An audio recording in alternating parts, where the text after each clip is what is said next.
49 అంటే సంతానం, 49 అంటే సంతోషం.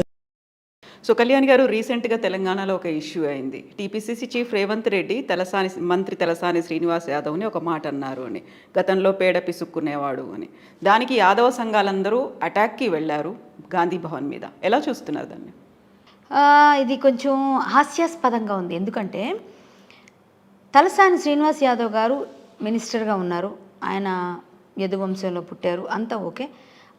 అదే రికగ్నైజేషన్తో ఇక్కడ యాదవ్స్ ఎక్కువ ఉన్నారు హైదరాబాద్లో, కాబట్టి ఆయన చాలాసార్లు అన్ని విధాలుగా అన్ని రాజకీయ పార్టీలు ఆయనకు విలువిస్తాయి.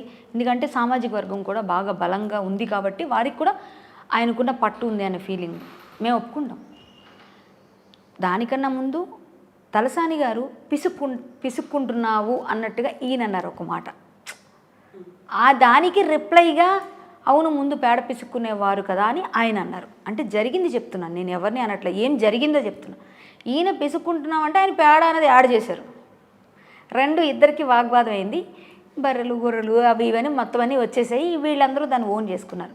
ఎస్, యదువీరులారా చాలా బాగుంది. నేను యదువీరులే అంటాను, యదువంశస్థం. ఇది మాది కులం కాదు, వంశం, యదు వంశం ఇది. సో మేము యాదవ రాజులం, యదువంశంలో పుట్టిన గొల్లలం కాదు, యాదవులం, యాదవరాజు అని కాదు, యాదవ రాజులం మేము. సో నేనేమంటాను, దానికి పెద్దది మళ్ళీ ఉంది, అది మళ్ళీ మాకు డిస్కషన్ పెడితే ఉంది. ఎక్కడి నుంచి వచ్చారు, యదువు నుంచి వచ్చారు, వాళ్ళు అవన్నీ చాలా ఉన్నాయి, అదంతా ఇప్పుడు మాట్లాడద్దు మనం. నేనేమంటానంటే, మీకు ఒక మినిస్టర్ గారినంటే తరలి వెళ్ళి ధర్నాలు చేసిన యదువంశస్థులంతా కూడా నీ యదువంశానికి మూలపురుషుడని చెప్పుకునే శ్రీకృష్ణ పరమాత్మ విషయంలో కొన్ని సంఘాలు ఎందుకు కదులుతున్నాయి, కొంత ఎందుకు వెళ్తున్నారు? వ్యక్తుల పూజలు చేస్తున్నాం మనం, దేవుణ్ణి పూజించట్లేదా? నీ వంశానికి నీ మూల పురుషుడికి విలువ లేదా? అది నేను ప్రశ్నిస్తున్నా. నిన్న మేమందరం కోర్టులో ఉన్నాం, కోర్టులో టెన్షన్తో ఉన్నాం. టెన్షన్ అవుతుంటే ఎక్కడో ధర్నా అవుతుందని ఫోటోలు వచ్చాయి.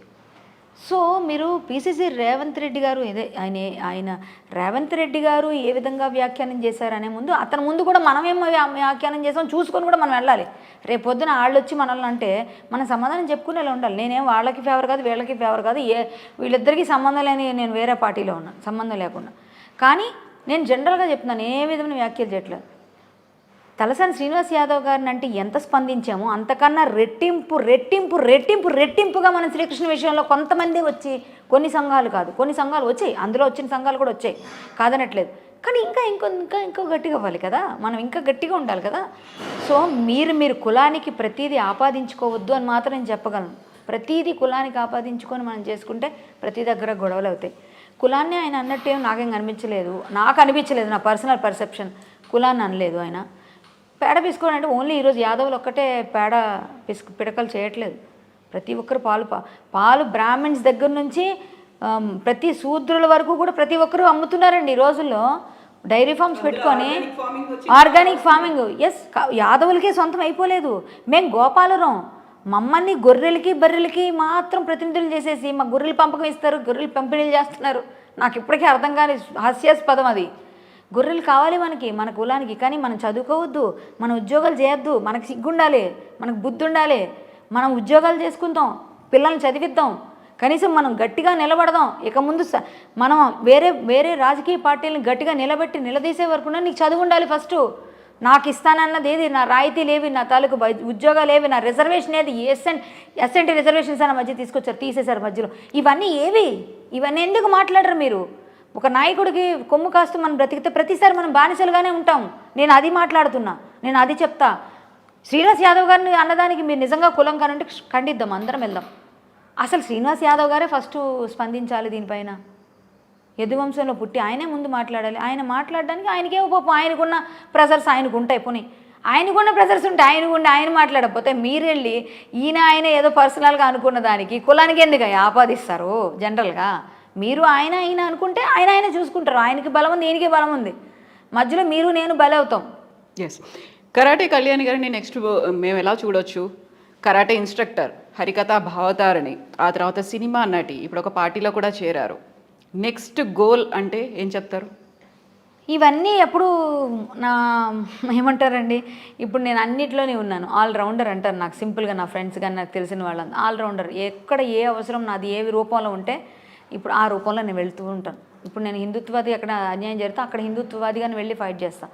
కరాటే మాస్టర్గా వెళ్ళి ఏదన్నా ఎవరైనా దండించాలంటే అక్కడ అలా వెళ్తాను. ఆ ఇన్స్ట్రక్టర్ వచ్చేస్తుంది అక్కడ బయటికి. సో హరికథ భాగవతారిని మీరు హరికథ పెట్టించి నాకు నేను ఇప్పుడు శ్రీకృష్ణ పరమాత్మ గుడి కడుతున్నాను. ఆల్రెడీ నేను శంకుస్థాపన చేశాను. విజయనగరం నా స్వస్థలం. అక్కడ హరికథ పుట్టింది. హరికథ ఇప్పుడు అంతరించిపోయే పరిస్థితికి వచ్చింది. అక్కడ ఎవ్వరు లేరు. గవర్నమెంట్లో first principal Vizianagaram music college first principal Adibhatla Narayanadas గారు. ఆయనకి హరికథ పాఠశాల హరికథ పితామహుడు. ఆ స్కూల్లో పెట్టమంటే పెట్టట్లేదు కాబట్టి నేను ఎప్పటి నుంచో నా కళ మా నాన్నగారి కళ, నాన్నగారి ఆశయాన్ని నేను ముందుకు తీసుకెళ్తున్నా.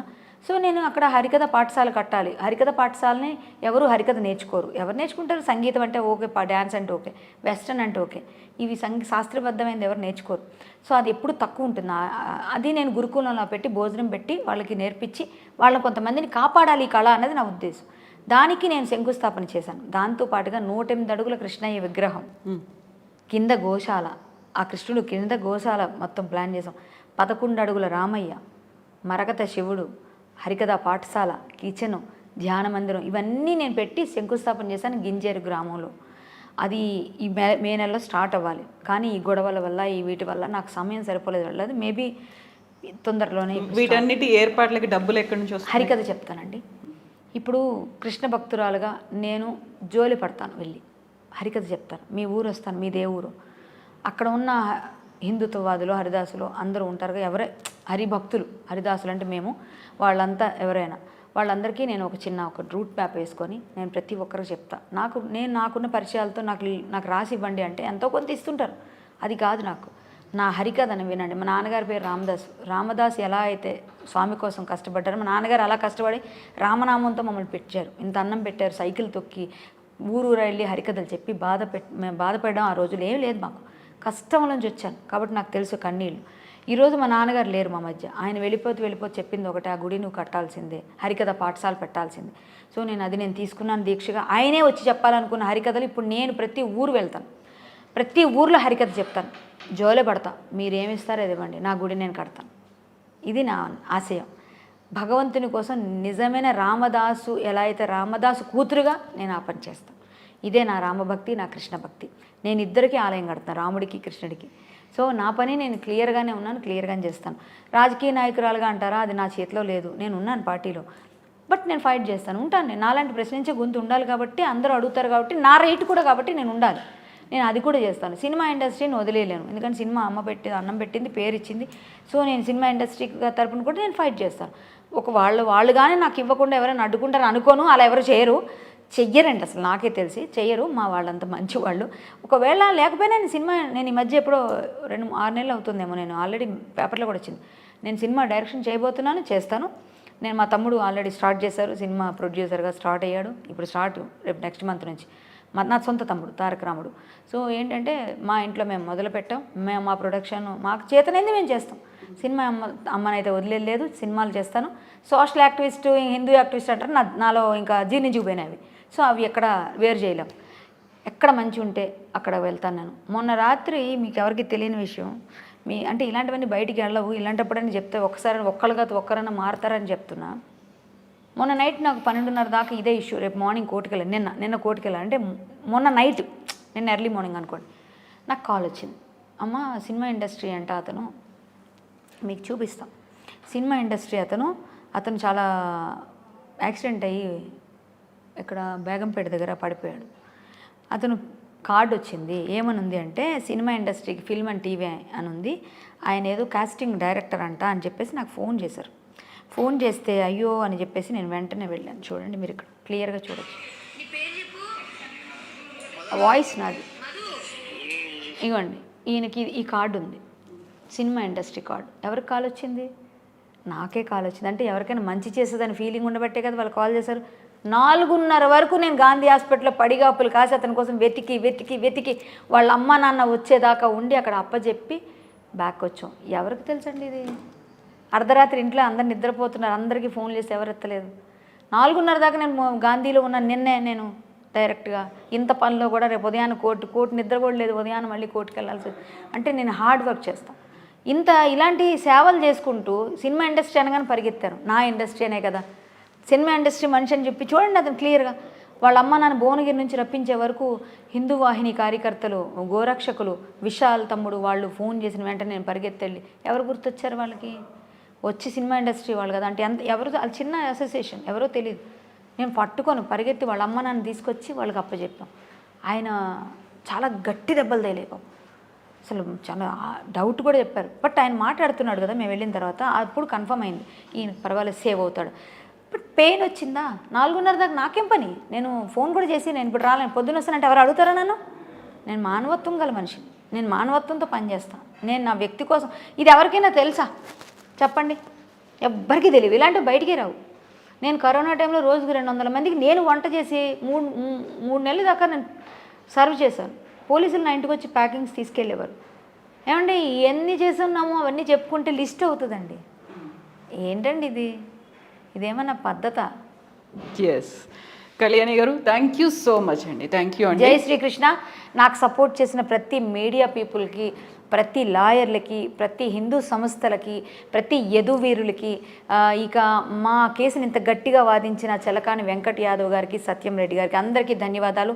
నాకు సపోర్ట్ చేసిన ప్రతి హిందూ బంధువుకి పేరు పేరున శిరస్సు వంచి నమస్కరిస్తున్నాను. మా అసోసియేషన్ కూడా మరొకసారి తెలియజేస్తున్నాను, నేను ఏదైనా చేస్తే పిలిచి మీరు నన్ను గట్టిగా వార్న్ చేయొచ్చు. ఒకవేళ ఇలా ఇవ్వకూడదు నోటీస్ అని నాకు తెలియజేసింది అది. సో మీరు అది అర్థం చేసుకోలేదు. నన్ను సస్పెండ్ చేయడం నేను చాలా పెయిన్ తీసుకుంటున్నాను, బాధపడుతున్నాను. ఎందుకంటే నా నిజాయితీకి ఇచ్చిన బహుమత ఇదని. సో ఇది నాకు పెయిన్గా ఉంది. మీరు ఎలా తీసుకున్నా నేనైతే మీ మీద నాకేం గ్రడ్జులు కానీ కోపాలు కానీ లేవు. అది మీరు ఏ విధంగా రివోక్ చేస్తారో చేయరో అది మీ ఇష్టం అండి. మీకు ఎవరి ప్రెజర్స్ ఉన్నాయో ఏ విధంగా ఉన్నాయో నాకైతే తెలీదు. నేను దేనికైనా సరే తల ఒగ్గుతాను. నా నిజాయితీ నిరూపించుకోవడానికి మాత్రం ఒకవేళ ఫైట్ చేస్తే నన్ను అన్యదా భావించవద్దని మరొకసారి మనవి చేసుకుంటూ మరొకసారి మీ అందరికీ ధన్యవాదాలు. జై శ్రీరామ్. నేను ఎన్టీఆర్ గారి అభిమానినే, ఆయనకి నేను ఎప్పుడూ కాదని చెప్పట్లేదు. ఆయన విగ్రహాన్ని ఆయన రూపంలోనే పెడదాం, అదొక్కటే నా ఫైట్. కృష్ణ రూపం వద్దు. నమస్తే.